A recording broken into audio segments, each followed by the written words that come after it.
Damn! It's finally dyno day for the 2017 STI, but today, it's not just me here. We're with Shawn Church from Church Automotive Testing. So today, we have the brand new mods installed on the STI, which are going to be the process west intake manifold, the XCD triple disc clutch, the new hot side on the Precision Next Gen 6870, which should drastically change the characteristics of this STI, right? Yeah, that's what I'm really looking forward to is, you know, the last time we dynoed it, we had a lot of lag, right? Yep. I mean, it was 5,000 RPM before much started happening. Yeah. And it's just the fact that it's just a big turbo. And a different hot side's not going to fix everything, but it should get us into boost a lot quicker. I'm hoping that's going to help us pick up at least 500 to 600 RPM a spool, Yep. which will broaden our power band a lot. And Right. then adding that process west intake manifold on top of that should help the bottom end a little bit, but the top end a lot, hopefully. So now hopefully we can have a much broader power band, you know, across the board. That's the goal here, with the torque probably staying around the same level. The goal is to not have it drop off, but just carry it all the way to redline, which in turn will make this car feel a lot faster on the street. Yeah, absolutely. You know, a lot of guys get carried away about torque numbers. Right. But in reality, torque is, you know, it's what you feel. So if you have a big slug of torque come in on the boost, that feels amazing, right? You get thrown back in your seat. But if it just falls off, then, well, you know, horsepower is just torque, you know, multiplied by RPM divided by a constant, right? So if we carry the same torque across the board, horsepower is just going to keep building and building and building. Yep. And so if we can keep that torque relatively flat at a safe level, we know we're going to keep the rods happier, right? Yep. Keep the transmission happier, right? Yeah. Keep the whole motor happier, right? Yep. And for example, this motor was, remind me again, this was an IAG. So it's an IG 550 in the car, which The only problem with having two dynos is we can't do interviews when I'm not dynoing because we have the other dyno running. Right. So, no, but like we were yeah. saying, this is an IAG 550, stock heads, no valve train yet in the car, which I know a lot of you guys ask. And so IAG 550 is ostensibly rated at 550 horsepower, right? Yep. So what's interesting about that is a smaller turbo STI, horsepower and torque levels may be pretty close, right? Yep. So it would not be unusual to see 500 pound-feet of torque on a STI engine making 550, 600 horsepower, right? Right. So if we're not pushing much beyond that, I think last time we made, what, 580 torque, something like that? 560, 570. Yeah. So around so there. we're really not pushing the rod strength, right, or the you know the head bolts or anything else a whole lot harder than what this motor's spec'd at. We're just revving it a lot further. Now, revving it further has its own limitations, right? We got to worry about our valve springs. We got to worry about our rod bolts, right? Sometimes our wrist pins and stuff like that. So making that power higher up does increase stress, course. absolutely. But we're not putting that massive torque load on the rods, the rod bearings, anything else. So if we're going to try and make big power, but we know that our build is a little bit more limited, then keeping that torque flat at a lower level is definitely the way to go. Right. Well, let's start off this video, and hopefully today's session goes well. It's make or break, right? All right. First of all, I just want to go through and kind of check our VE tables for sanity Yep. with the new intake. Make sure that when we're just cruising around, you know, under 4,000 RPM, that they're reasonably close to fuel trims. Once we get that done, then what I want to do is I want to start checking our spool up. So I'll do that by going to, you know, if you look here at the old setup, you know, we didn't really see much until about 5,000. So I'll start at maybe 45.5, 55. Yeah. But I'll be doing steady state there, and I will ramp into the throttle and see what the boost does. In addition to the new exhaust housing, I also want to try doing a little bit more of what we call a lean spool setup. You can see we were a little lean below 45 before to try and help that. I want to run it in a little bit leaner, a little bit longer, just to try. When we go a lean spool, I don't like doing it on a 91 just because it's more prone to knock events. Yeah. On the 85, it's not a big deal because we're still building boost there, and lean spool tends to increase our exhaust gas temperature a little bit, which can then impart a little bit more energy to the exhaust turbine and give us a little bit better spool up. It's not massive, but it can make a difference. So we're going to start then with just kind of a part throttle sanity check, then we'll start doing some spool checks at steady state, and then try and bring in a little bit of lean spool, and then we'll start at a lower boost level, 20, 25 pounds, and work our way up from there. We were already producing at part throttle there over 400 pound-feet of torque at 45, right? Right. And we look where we were before 45, we were only about 250 pound-feet of torque. That's a good sign. Right. It's a very good sign for our torque curve, right? So I like it. I like it a lot. So let's go ahead and try 5,000 RPM now.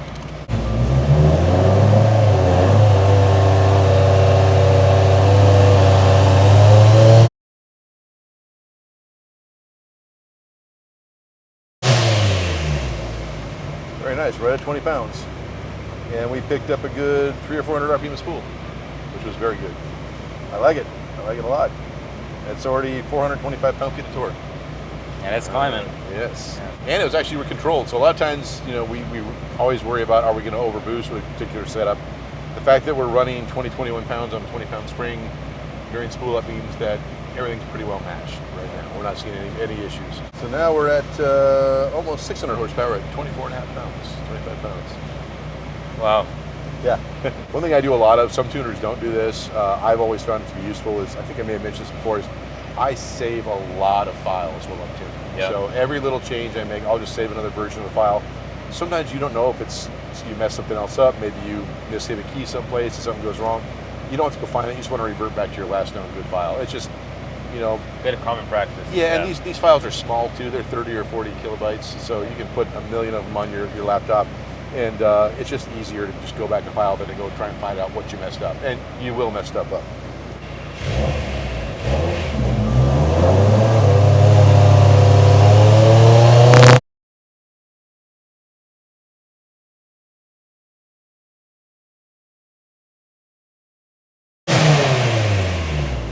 Look at that. We found a sweet spot right there. Wow. Was that the latest run? Yeah. If you hold that torque curve flat, you're going to have what you want. Jesus. Really easily. Yeah, the torque actually just jumped up a little bit at the very top there. Yep. So we could actually run like 550 torque the whole way across and just, yeah. Eating it in right there afterwards. We thought, well, that's where the manifold really started getting happy right there, right? Yeah. You can see it wanting to go up like Yeah. that.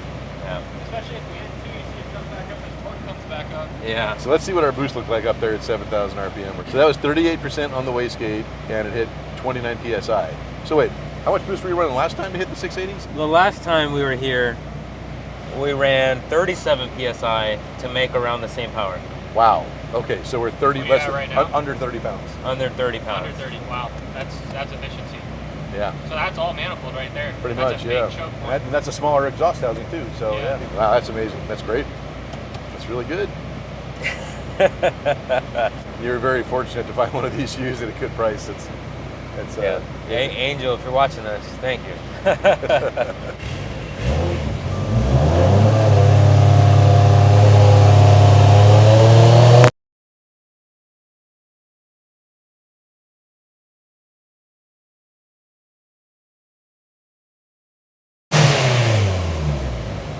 Damn. There you go. Yep. We got to work on our. Kid was a little unhappy there, maybe. Yeah, we got to work on the gate a little bit, but yeah. 735 at I think only 32 pounds. Yeah. Yeah. And it's still climbing. Yeah, she is happy. And the torque, yeah, look at how little the torque drops. Exclude that little overshoot to start with, maybe like 550, 560 torque, and we're only at 525 at 7,300. So, you know, we're not stressing the motor, you know, in terms of actual peak cylinder loads any more than we were before. All right, here we go, man.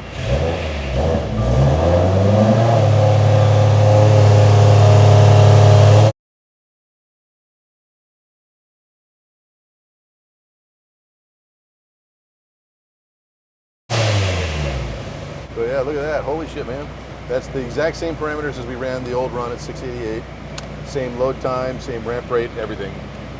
And I took some timing out of that one too, and it still made 812 horsepower. So yeah, 600 pound-feet of torque and 812 horsepower. So let's put it down to sport mode, see how that runs. I'm gonna add a little bit more fuel though at the very top anyways, just for safety. All right, you can leave that in here, take it off, and we'll do a road test.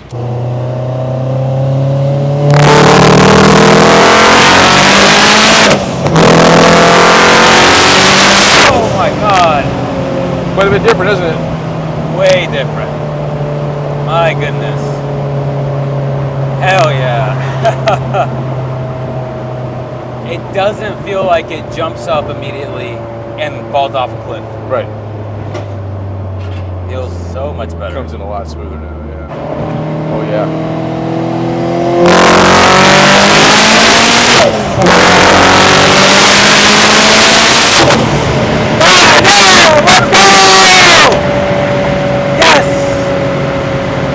That feels so much better.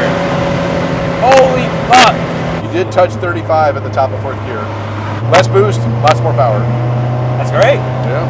Yeah, before, I know it's just perception, but the wait time before when you hit it felt like it was twice as long. Yes. Yeah. It's still definitely like obviously slow, but it's nowhere near as laggy as it was. Yeah, for sure. But I was gonna say it's crazy how much $2,200 intake will make a difference.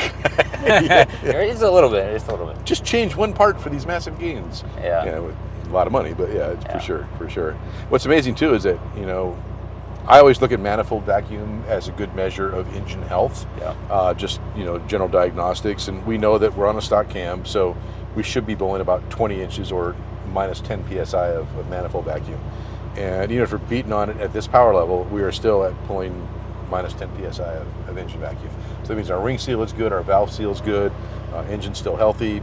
You know, we weren't breathing a whole lot out of the breather, you know, when we were doing the pull. So, you know, we still have a healthy engine here, even at this power level, which is, you know, several hundred beyond what it's rated at. Yeah, what it's advertised for. So, I mean, credit to the guys at IAG, right, for putting together a good motor, you know, and then, you know, you treat it with some respect, and it can put out some pretty serious power. Yeah. Yeah, I mean, dude, you even made a really good point earlier, right? It's like, on a setup like this, a street hit every now and then, you know, it's going to be fine. Yeah. Yeah, it's not like trying to run 200 miles an hour or something like that, where you're, you know, 7,000 RPM for 30 seconds. Yeah. So that's always, people always freak out when we do land speed cars, and we do a fair number of them. A lot of our testing, we'll be doing ramp rates that are probably 5 times longer than what we were doing on this car, even though the ramp rate on the dyno is probably the kind of pull that you'd see in 5th gear, for example, right? Yeah. So we know that in most situations of the street, you won't be putting that much load on it. But when we're doing cars for land speed racing, we know they're spending, it might take them 20 seconds to go from 7,000 RPM to 8,000 RPM. So it's a super slow ramp rate, and it just feels so abusive on the car, but that's exactly what it experiences at Bonneville or at, you know, El Mirage. Yeah, so we want to make sure it's going to last. 3, 2, 1.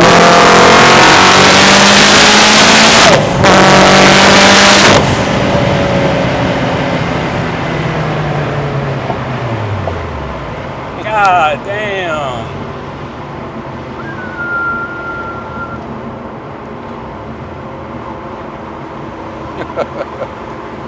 It feels much better now. Before, it was so hard for you to do that shift off without dropping. Or honestly, any use. Yeah. Yeah. Yeah, like that last one you did, the 4.5, it was like there was just a hint, and you didn't know, you only took it out to like 7 as well. Yeah. So if, you know, if you take it out to 74, you're really going to be right back on boost. So like right now in 4th gear at the torque level that we're at about 600, theoretically you should have enough to pull like almost 7/10 of a G at peak torque in 4th gear, that's moving. That's pretty good. I mean, turn it off, please. You know, 7/10, that's about all a street tire rear-wheel drive car can actually accomplish at any speed. Key back on before they start to spin the tires, unless they're on race tires or something like that. So Like beadlocks, yeah. Yeah, for you to be able to accomplish that in 4th gear or 3rd gear, you know, that's good, strong acceleration. It'd be really interesting to go ahead and turn it off again. You know, get yourself a draggy and kind of see what your peak torque, I should have grabbed mine, but peak torque numbers look like, you know. All right, Shawn, so we're wrapping up today with the STI and the dyno. How much did it make? I'm sure everybody wants to know. And what are your first as well as final impressions on the dyno, and more importantly, what matters on a car like this, since it's a street car, out there on the road? Okay, so turned out really well. I mean, we were hoping to gain, you know, 100 horsepower over last time. And peak to peak, we went from, I want to say 680 something, I think last time was our best. 683, right? 685, something like that. Yeah, up to 812. So almost 130 horsepower. The car made more power with just as much boost, as well as carrying torque all the way to redline. Yeah, so we ran 37 pounds last time. Yeah. And today that 812 horsepower run was, I think, 36.9. So effectively the same amount of boost. Yep. It was a good 10 degrees, 15 degrees hotter today than last time. Right? It was. So we gained all that power. But if you look at the numbers here, the purple run was last time, okay?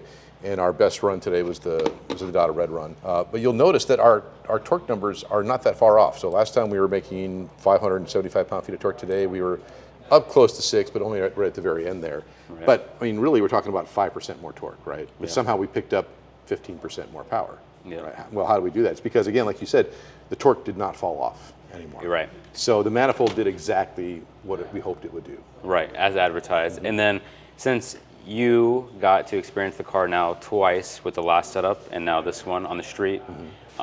How did it feel this time compared to last time? Much better. So last time I felt like you really couldn't keep it in boost unless you flat foot shifted. Right. You just didn't have enough of a power band. Yeah. And it would fall off so hard at the top, you kind of feel it fall off, then you go to shift, you'd be out of boost, come back in. So the peak G's were high, but the actual feel on the street was not of a smooth, continuous pull, right? Right. Now, we did spool up, I think we spooled up a good, almost 500 RPM sooner, so, well, 300 RPMs. But on the dyno, that spool up is, it's not as noticeable as it is in the street. So on the street, because we're spooling up quicker, we're taking advantage of that exhaust energy quicker, and we did go to a little bit leaner spool this time. It feels like it spools up twice as fast on the street. Right. That's a subjective measure. That's Yes. not what it really is. But it feels so much more responsive. It doesn't feel as much of a chore as it was to keep it in boost. Absolutely. And then when you hit it and you rev it out past 7,000 RPM, it's not slowing down. It's not rolling off. You don't feel the torque dropping. It just pulls all the way out, and then you shift. And then even doing a lift throttle shift, which on cars with turbos is big, you really got flat foot shifted to keep it in full boost. But even on a lift throttle shift, it's back to peak boost within a half second after that shift. So it comes right back in. I think we even try to hit at 5,000 RPM in fourth gear, and within 500 RPM, we were already at 30 pounds of boost. So from vacuum to 30 pounds in less than 500 RPM, which I think in this car, that's maybe 5 miles an hour. So literally it comes on super fast. So now it's a lot more enjoyable to drive. Yeah. You know, especially for a turbo this big, right? And that was my biggest gripe with the last time. Yeah, I made the power, sure, but as far as what I told everybody in the last couple of videos ago, it's not very enjoyable to drive on the street. And now it does feel a little better. And for me, I think I'd like to be a passenger in my friend's 6466 STI. That would be a good comparison as well. Yeah, and the 6466 is going to come in over 1,000 RPM sooner than this. Right. So you're going to have a much broader curve, and it will make this much power as well. We're still barely touching what this turbo can do. Absolutely. There's a lot left in it. In fact, I think we talked earlier, if we were able to rev this thing out to 8,000, 8,500, we probably would have made 850, 870, even keeping the boost in that 36-pound range, because it's not stopping up top, right? Right. It's still, it wants to keep going. Yeah, definitely. So this is a turbo where once we get some valve train and cams in this car, I mean, I think at 600 pound-feet of torque and 8,000 RPM, we're legitimately talking about 900 wheel horsepower right there. So no more boost than we're running right now, just more RPM and making it go out. So yeah, it ran really, really well. And it was pretty much problem-free. We ran into a little bit of an issue up at that 36, 37 pound level where cylinder 3 was showing us a little bit of roughness. So we tried pulling some timing, adding some fuel. It's still showing it. We don't know, not sure, maybe getting a little bit of valve float. Not sure what's going on. So we did back it down a couple pounds, which took us down, I think, to 775, just to create a little bit more safety. But yeah, I mean, it's, you know, it feels worlds better now on the street. Absolutely, yeah. And I think you could probably even go one size smaller on the exhaust housing, but then that would probably start limit you when you went up to, you know, that 1,000 horsepower level that you're looking for long term. So this is probably the right housing now to get you into that. This is the smallest housing Precision makes for the 68 so we can't go any smaller then. Okay, well, then I stand corrected on that one. So we're stuck with this one, and it's probably going to be fine for, you know, that 900 to 950 wheel horsepower range, and I think we can push it to 1,000 for that magic number that you want to get to eventually. So well, thank you, Shawn, for tuning my car. I appreciate your time. Good job, yeah. It was a make, not a break, right? So. Absolutely. And where can people find you at, most importantly, for, you know, you said you do Subarus, Hondas, LS? We tune everything, yeah. I mean, I don't do them anymore, but we used to tune Ferraris and McLarens, you know, Porsches. We still do some Porsches, older stuff, and some of the newer stuff on the Cobb Access Port. Yeah, Hondas, Nissans, GTRs. We use all different types of software. You can find, best place to find us is going to be on Instagram, at Church Auto Test. You can also give us a call. You know, phone numbers listed on Instagram as well. I find us on Google. But the best way to get a hold of us is going to be through Instagram, DMs on there, or text us directly. As you probably have heard from some of the videos we've done, it gets really noisy in here. So it's not always easy for us to answer calls, especially if both dynos are running. But if you send us a text, send us a DM, we'll get back to you pretty quickly. Well, there you go, guys. Hope you guys enjoyed the video. Make sure to leave a like, make sure to leave a comment, and make sure to subscribe for more content here with Shawn Church.